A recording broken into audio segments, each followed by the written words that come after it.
Welcome to National Parks Traveler, where we explore the national parks and the issues that involve them. One of the most troublesome aspects of heading out into national parks or national forests or any other federal lands for camping, paddling, or climbing, as well as many other recreational pursuits, is the rising tide of fees to do so. There are reservation fees, cancellation fees, fees to change the date of your trip, even fees to gain a priority position to pay a fee for a permit. This is Kurt Repenchek, your host at the National Parks Traveler. Are these fees, generated through your use of the Recreation.gov website that handles most, if not all, of these transactions, reasonable? It's a question the Traveler has followed for a good number of years now, and it doesn't look like a satisfactory answer will be coming soon. Recently, however, a U.S. Senator from California, Alex Padilla, introduced legislation calling for an investigation into the fees these reservations cost the American public. Among the groups hoping that legislation eventually is signed into law is American Whitewater, which advocates for the protection and preservation of whitewater rivers and works to enhance opportunities to enjoy them safely. Joining us today is Evan Stafford, American Whitewater's Communications Director, to discuss Recreation.gov and explain his organization's interest in this legislation. We'll be back in a minute with Evan.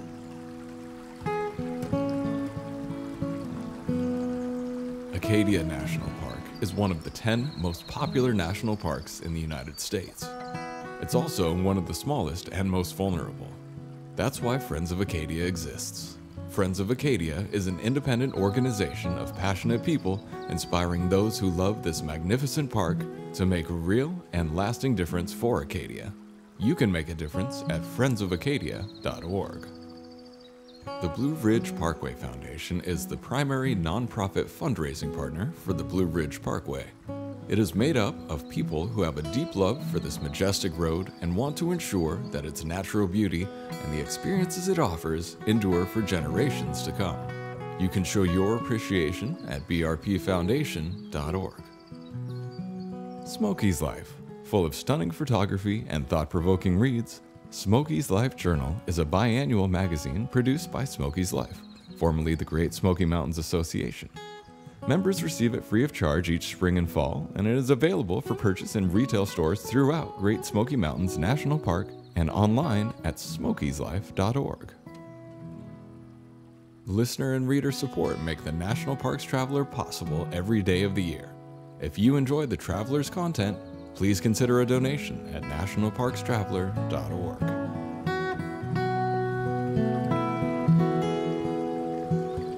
Hello, Evan. Thanks for joining the Traveler. Hey there, Kurt. Thanks for having me. So, it's always good to see somebody talking about Recreation.gov. It's got a long history of controversy. It's got a somewhat short history of pushback from the general public and interest from the U.S. Senate.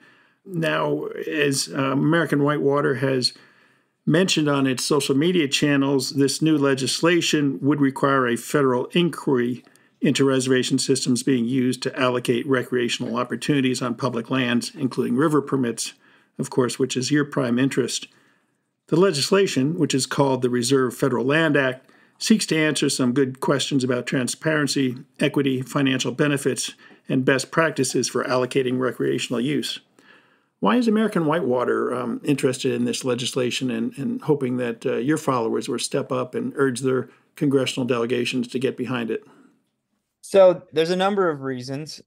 I would say first and foremost, our community is very involved with Recreation.gov in terms of trying to procure river permits. Many of the best whitewater runs in our country, especially the multi-day runs, which runs that you would camp on and spend the night, are managed by federal agencies, and their permit systems are lotteries run through Recreation.gov. Almost all of the river permits in our country are run through Rec.gov, except for the Grand Canyon. But one thing about the legislation is that it would also look into other permit allocation systems, so it would end up including the Grand Canyon system as well. Right. Now, just off the top of your head, how many rivers across the country require permits through Recreation.gov? Do you know that? I do not know the exact number. I know it's over a dozen and not 100. Um, but it's all the ones that people have heard of as kind of the best trips, the best river trips in the country. The main Salmon River in Idaho, the Middle Fork Salmon in Idaho, the Rogue River in Oregon, the Grand Canyon. Um, it's the big ones, the Yampa in Colorado, um, And Utah. in Utah. That's right. Finishes, and and the Green. All the major rivers that have a lot of interest for especially multi-day rafting are part of the permit system. What about back east? I mean, you've got rivers like the New River and the Gauley and the Cheat, and they're not necessarily multi-day rivers, but they're certainly popular rivers, and I'm sure a lot of demand to get on them.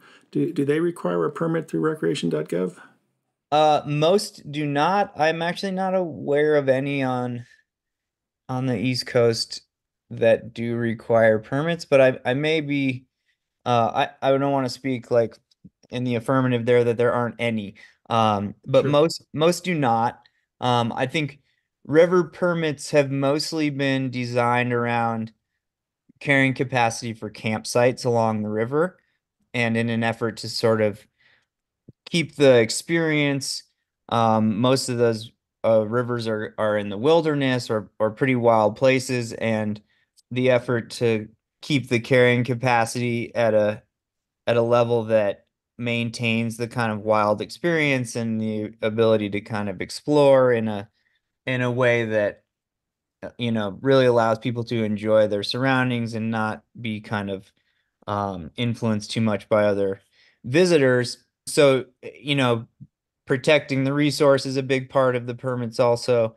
And so a lot of those are built around the campsites because for river runners, traditionally there's not a ton of impact on the resource. Floating on the water doesn't tend to do, a ton of damage. Sometimes wildlife get spooked or, various other things, but it's kind of limited impact. But once, you're camping, there's only so many camps that are along the river. So that's kind of the limiting factor usually and what ends up leading to permit requirements.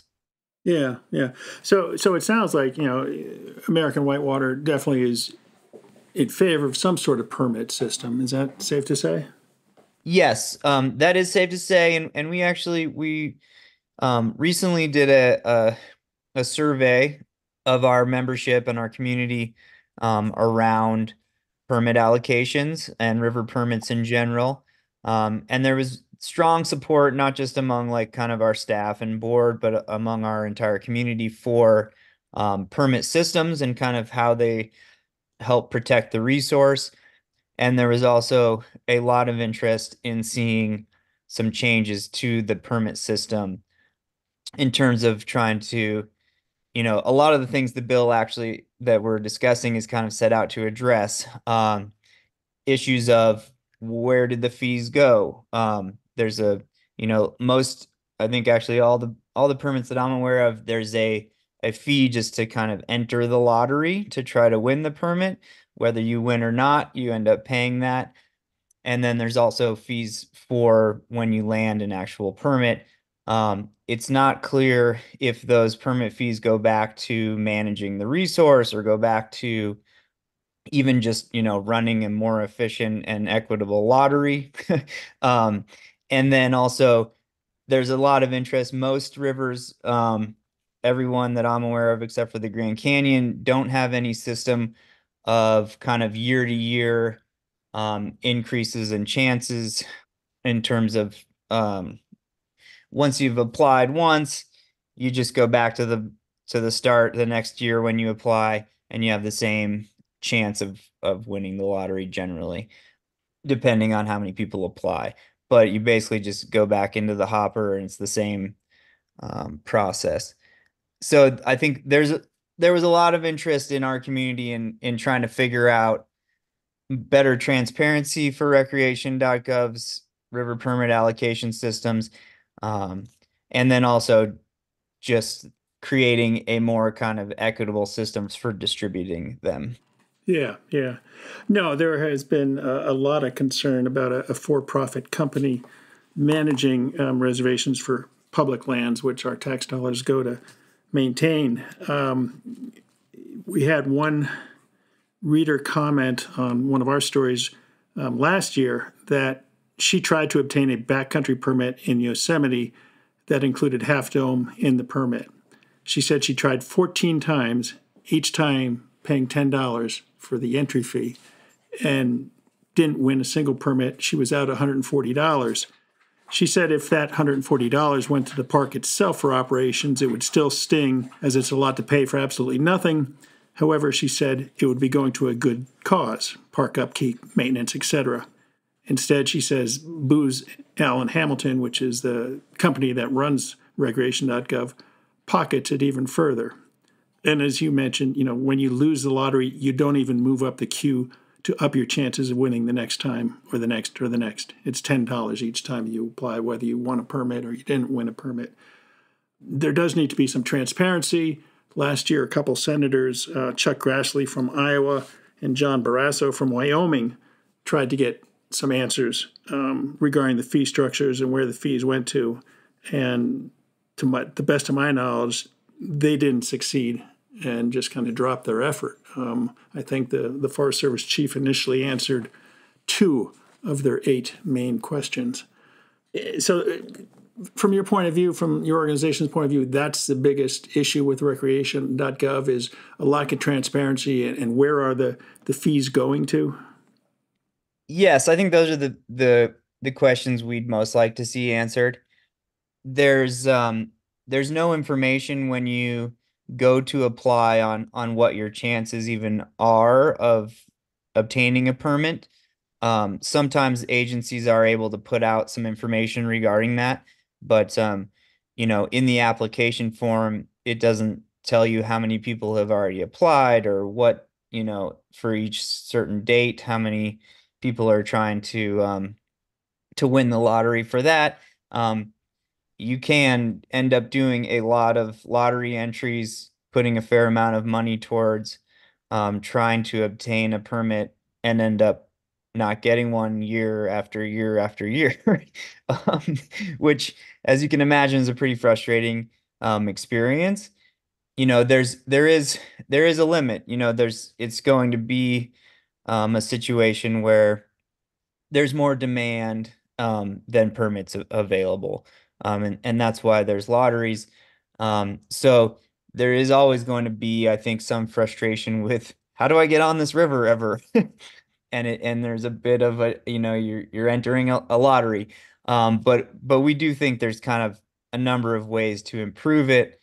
And thus far, Recreation.gov itself and the agencies that have contracted Booz Allen, um, they have not been really responsive in terms of thinking about how it can be improved.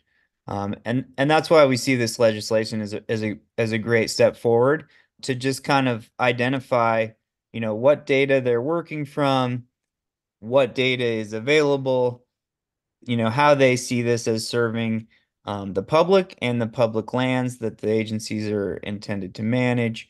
And then also just there's no information about how the fees are split. What I've heard is that the majority of the kind of just processing fees that you pay to enter a lottery, whether it's to get a backcountry hiking permit or a river permit or a campsite, any of these things, um, the kind of processing fee does not go back to the resource at all.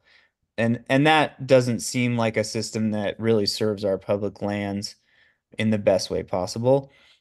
We're dealing with resources and agencies trying to manage public lands that are kind of chronically underfunded already. And, for us, we really believe that if people are going to pay into the system to try to visit their public lands and end up not being able to, that at least that funding should go to managing the public lands that these people actually, are showing they really care about by trying to visit them. Right, right. So, Evan, fees. It's really interesting, the fee structure of Recreation.gov.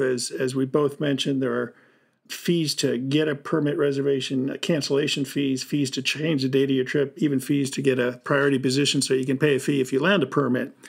Now, back in 2023, early in 2023, Booz Allen Hamilton was actually sued over the fees charged on Recreation.gov.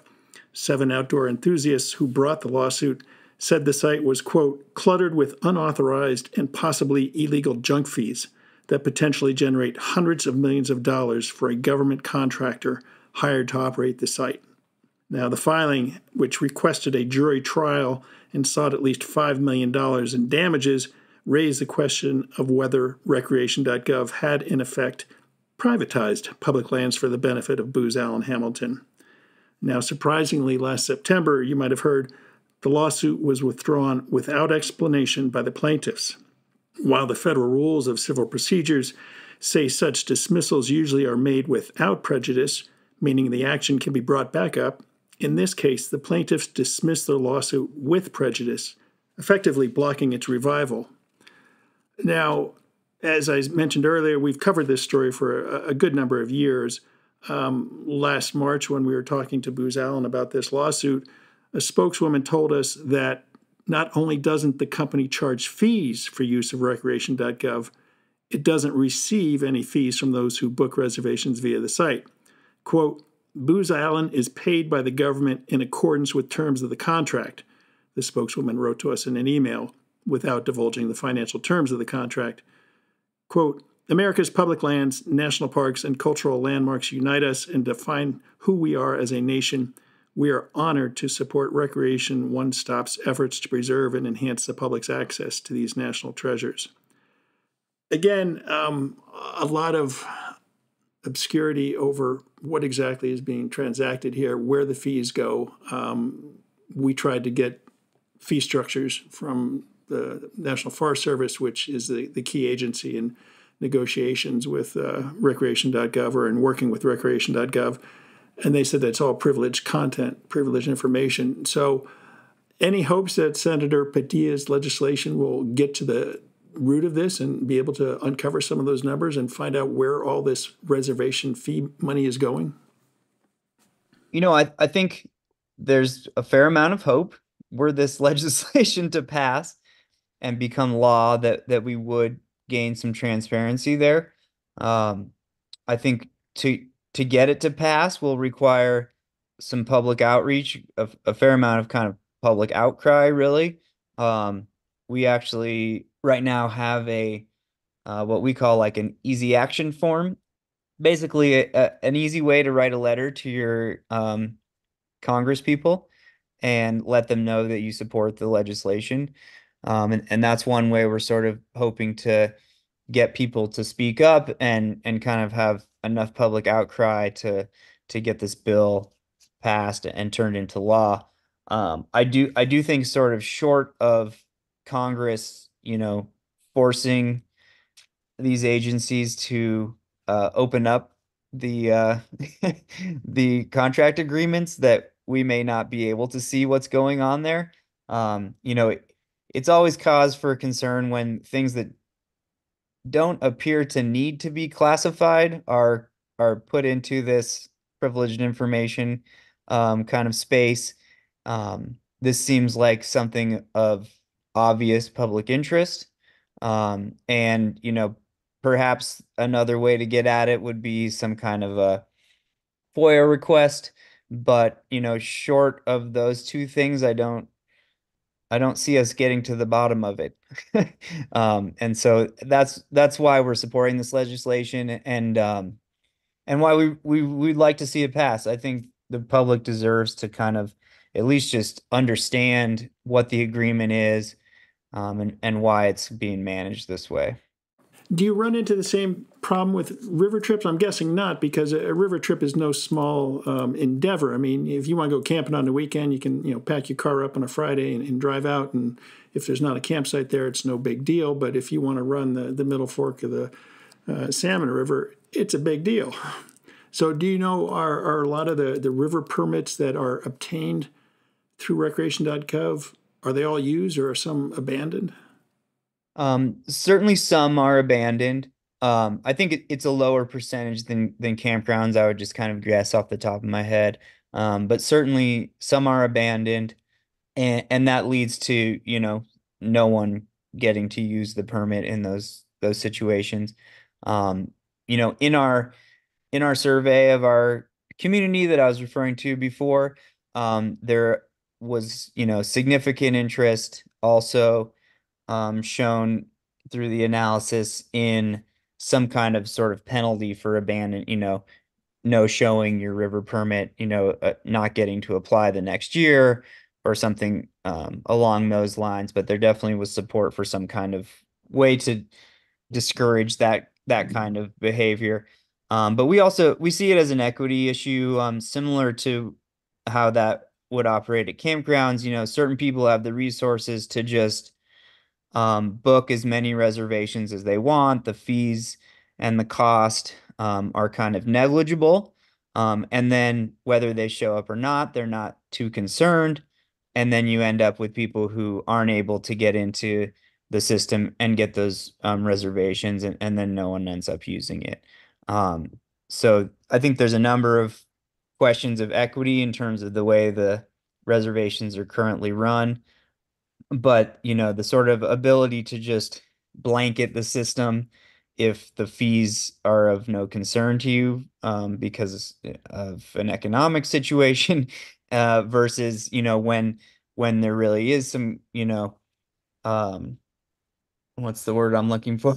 When there's just a hesitation to, put money out that you're not sure you're going to even end up getting a permit.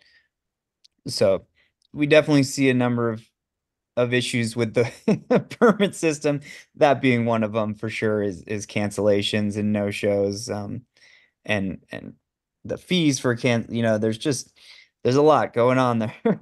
Yeah, yeah. Now, going back to the last century, last time I ran the Middle Fork of the Salmon, the Forest Service handled the lottery. This was before Recreation.gov materialized on the landscape. And you had to go through a lottery with the Forest Service. Was that any better or any worse than what you have to do today? So, I guess surprisingly, it was about the same. But considering that was a long time ago, that the system is hardly changed, but just now handed over to a contractor. The sort of permit allocation system and the lottery is not changed substantially. Um, but demand and ostensibly technology has increased during that time. And so I think our expectation would be that it would actually be improved and not just, kind of static, and perhaps worse, because I do think at that point, the Forest Service was taking the application fees at least and, putting it back into managing the resource, since there was no kind of contracted middleman to run the lottery. How do commercial outfitters operate with Recreation.gov? My understanding is that they do not. They have a separate permit with the managing agency, for instance, the Forest Service. Um, they have a certain amount of user days allocated to them, and that's part of their permitting to be able to run commercial trips, um, for instance, on the Middle Fork salmon. Um, and they have kind of a user day limit, and that's as many spots as they can fill. But they're basically guaranteed those spots. And then if they don't use them, they sort of review at the end of each season outfitters permits, and they kind of adjust the user days. But in that season, if they don't use certain user days, it doesn't go back into the public lottery or public permit allocation. Those days just kind of get lost if the outfitter doesn't use them. Outfitters have a real strong incentive to use all their user days because generally when they like review, they're like, okay, last year you used 300 and this year you only used 250, so next year we're only giving you 250, or they kind of take them away, but that doesn't actually mean more days get entered into the public allocation system either. It's kind of they're like totally separate systems essentially.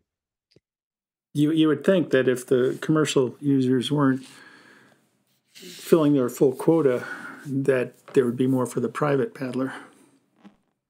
You would think, or you would hope, perhaps, that there would be some way to sort of reconcile those pieces. And an interesting idea that has, it definitely came through in our permit survey was a system where if you want to do the river trip, you apply for a permit.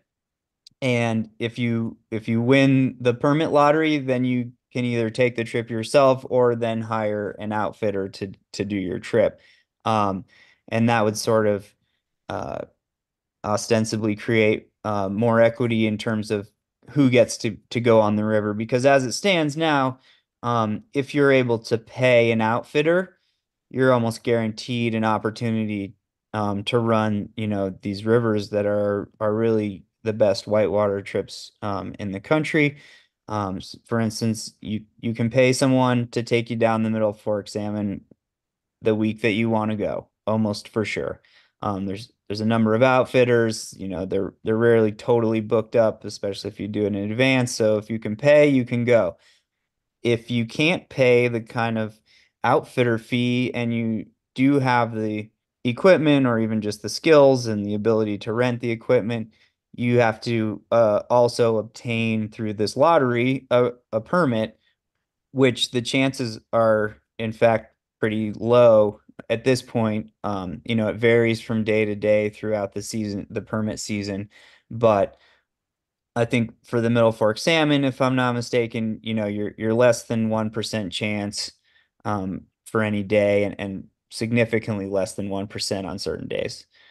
And if you opted to go with a commercial outfitter, say a 5-day trip on the Middle Fork, any idea what that is going for these days?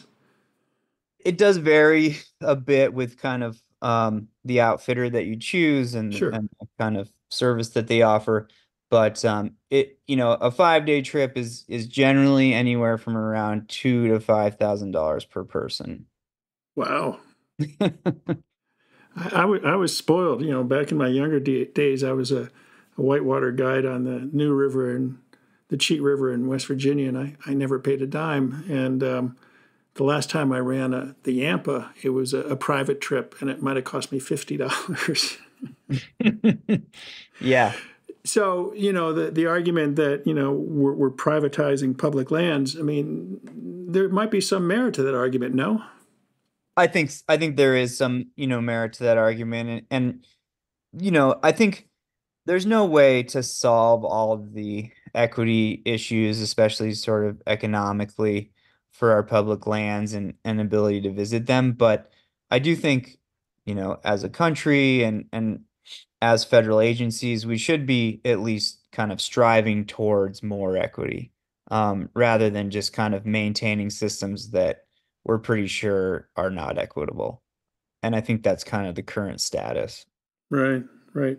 Should a private company be handling the reservations to federal lands, period? Or is it okay as long as the approach is equitable and reasonable? I don't think the main issue is that a contractor is functioning in that role.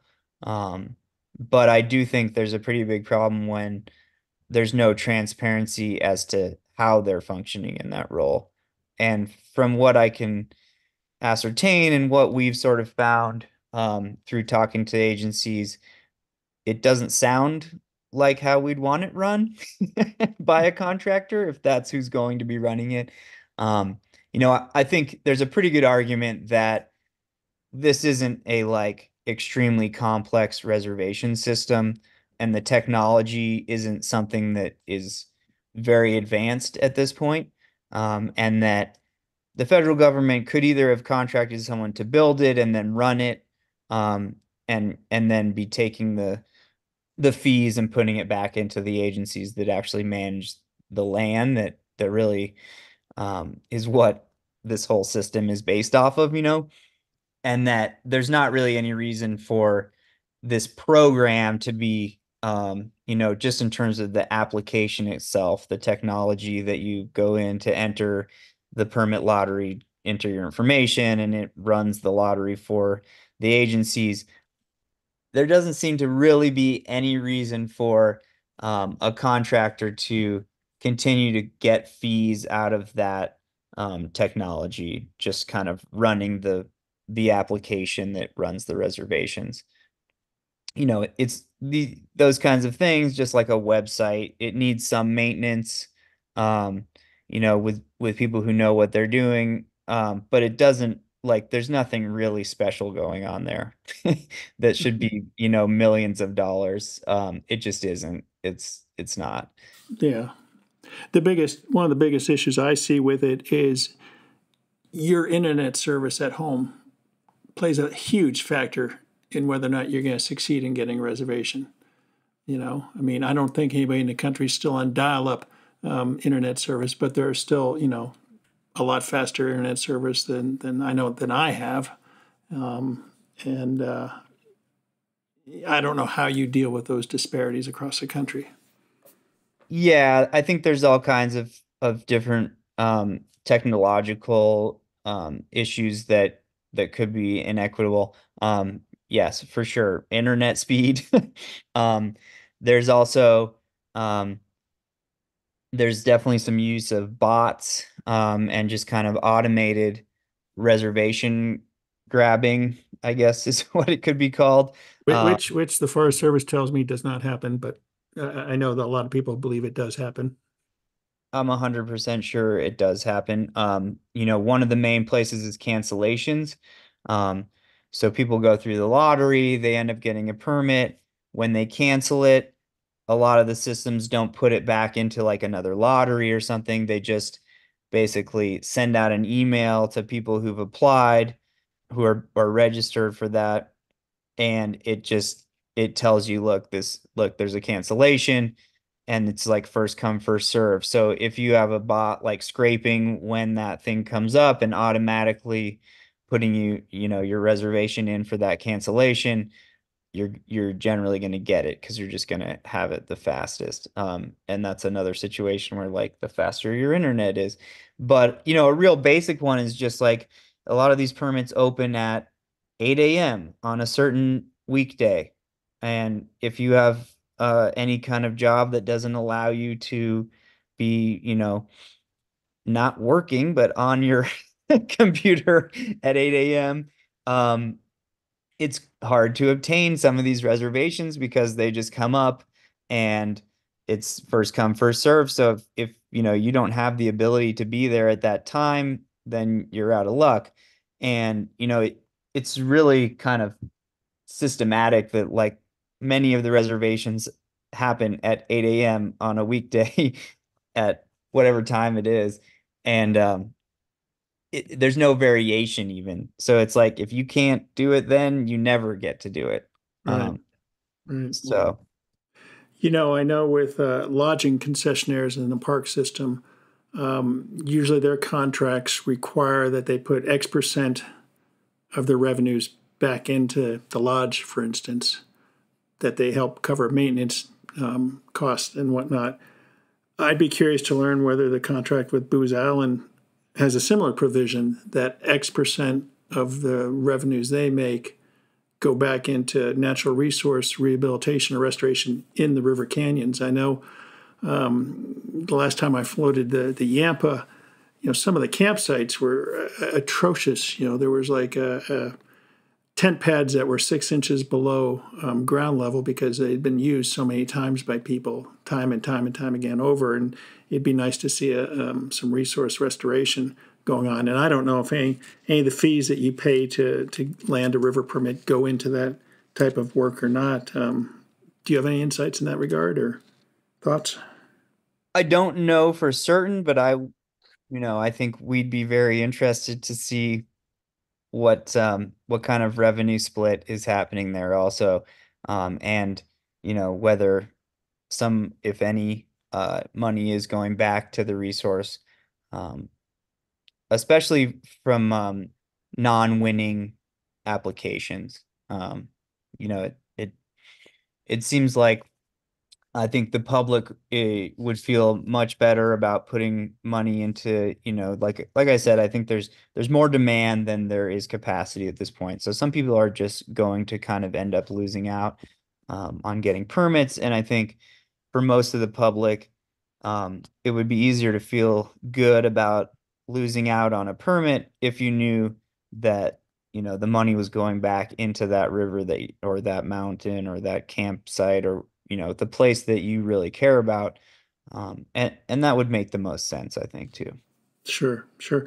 So you had mentioned earlier that American Whitewater had some conversations or tried to have some conversations with the National Forest Service, for example, regarding these Recreation.gov fees and whatnot. Does American Whitewater have a list of suggestions that you put forth? I don't believe we have a formal one. Um, Currently, we do have some analysis. There's an article that we put out in our journal, kind of about where our community lands on some of these topics, and I guess our feeling and our way of doing advocacy in this kind of arena is to bring that information to the agencies to kind of be like, here's the users. This is the community that cares about the resource. This is the community that uses it, and here's what they'd like to see, and us too. Generally, I think we find more strength in our advocacy when we know we're representing more than just the kind of voices within our organization. And there's strong support for a number of things, and it varies a little bit by river, um, because they're all kind of a little different experience. Sure. Some are managed a little differently, but overall, there's a lot of support for improving the permit system. Was like really top top line item, and in what ways. um the first major one with like the most support would be a system that basically your chances improve after you've already entered the lottery. Um, and up to a certain point, there's different ideas for how those work. The Grand Canyon kind of already implements that type of lottery, and we and our community both feel pretty strongly that that should be implemented on a number of other rivers. Any of the high demand permitted rivers should probably have some kind of system that improves your chances, and then you go back to the beginning of the line when you've done the trip also. So whether you're the one who Or the end obtained of the the line, as it permit, were. sorry, the end of the line, yes, thank you.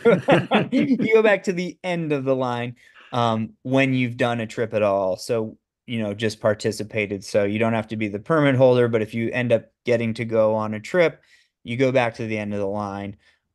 And kind of just those two pretty simple changes are like the biggest ones that our community was interested in. That kind of appears to be, some of the best ways to get more people out onto the river instead of kind of people winning, multiple times and then other people not being able to go. Um, so, spreading it out a little bit in those ways.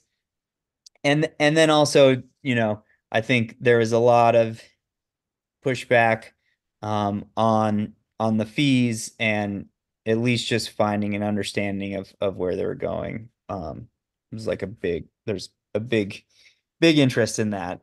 Yeah, it seems kind of crazy to charge a fee to enter a lottery as opposed to just charging a fee when you land that permit.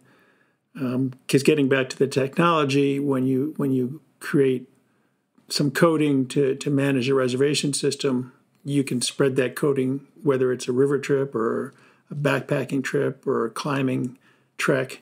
And so you don't really have that increase in cost for each one of those individual things. So why were they charging, $10 or $15 every time somebody clicks on and wants to try and get a permit? It just doesn't seem very equitable. It feels unnecessary. It does. It just doesn't seem like there's a real processing cost. Um, you know, maybe you have to pay a one fee to get your account set up, but not every time you enter a lottery. Um, yeah, that Yeah. seems arbitrary and kind of just too much. Yeah. Of course, as you look across the federal landscape, these problems are cropping up in more and more areas. In the national park system, for instance, you need a permit to hike Angel's Landing in Zion National Park. You need a permit to go backcountry paddling in Yellowstone National Park. Timed entry fees at Rocky Mountain National Park, Glacier National Park. They're not going away. And as more and more demand is created, if we're going to protect the resource, it seems like you have to put in some sort of reservation system. I've had discussions with park superintendents, and they say, well, do you really want to limit your chances to visiting our park to once every 5 years or so? And no, I don't. But at the same time, I'd like to protect the resource as best possible. Yeah, I think it's a balancing act that, we're going to continue to struggle with. And from our perspective, we have a philosophy that the more people that are able to enjoy the resource, the more people there are to advocate for its protection, or in the words that we use, kind of stewardship. And so it's great. I think the big increase in use is something that we're going to have to wrestle with. It's just going to continue as people find renewal and solace and just like all the great things that come from spending time in our public lands. We just have to, figure out how to manage these systems, and sometimes, you're going to miss out, and that's how the reservation systems are going to work either way. But I feel like we should be at least trying to make it equitable and listening to ways that people see to improve it, taking feedback, understanding what the public wants out of their public lands, and balancing that with protecting the resource. Rec.gov seems to be an archaic model that they're, especially considering the money that it seems to generate, could be and should be improved. Yeah. I know they're trying in some areas, like if you're trying to reserve a campsite, they have a system where you put your dates in. If they're all full, they will email you back if there's a cancellation. I don't know how greatly that works. I haven't tried it yet, but I know they try and upgrade as much as possible to make it more user-friendly. Yeah, I think there's been some minor improvements. And I think if you're able to get in there when these reservations open, you've, in a lot of instances, you have an opportunity to try to get it. But other things such as the river permit allocation, there's improvements that haven't really been considered, that really would make it more equitable. And it's just, I think that I'm not sure why that lawsuit was dropped a couple of years ago, but that seems like a really unfortunate circumstance, because it does feel like those fees are kind of arbitrary and capricious in a lot of ways. It just they don't seem totally necessary. Well, Evan, thanks so much for joining us today. Evan Stafford is the communications director for American Whitewater, advocacy group for running whitewater rivers in America. And They're really interested in legislation introduced in June by Senator Alex Padilla from California to try and get some transparency into all the fees and where they go for Recreation.gov. Evan, thanks so much for joining us. We're going to be watching this legislation and be curious to see where it goes, if it goes anywhere. Where on your website can people go to learn a little bit more and click that link to contact their Congress folks? So currently that, what I was calling an easy action form, is right on our homepage. So just AmericanWhitewater.org. You'll be able to find it there. And also on our social media channels, pretty easy to find.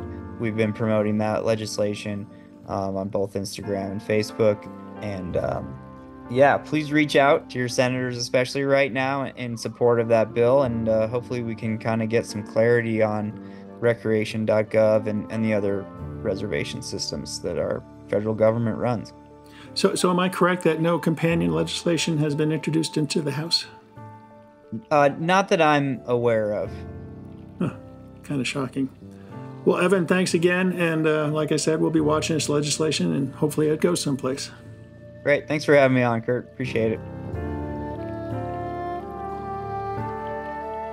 That's our show for this week. We hope you found it interesting. If you're interested in seeing Senator Padilla's legislation move forward, the post about this week's podcast on the Traveler's website will include a link to the Take Action page Evan mentioned for contacting your senators. For The Traveler, this is Kurt Repenchek. See you in the parks. The composers and musicians at Orange Tree Productions have created a unique collection known as the National Park Series that has grown to include more than 30 CD titles. Composed against the backdrop of a park's sounds of nature, these musical scores will connect you with these beautiful places and take you there, at least in your mind. This collection is the #1 selling National Park audio series in the world and provides the background music for National Parks Travelers podcasts. Visit them at orangetreeproductions.com. Editing and production work for the National Parks Traveler podcast is done by Splitbeard Productions. You can learn more about us at splitbeardproductions.com. National Parks Traveler is a 501c3 nonprofit media organization that provides daily editorial coverage of national parks and protected areas. Traveler's coverage is made possible by reader and listener donations. Visit us at nationalparkstraveler.org.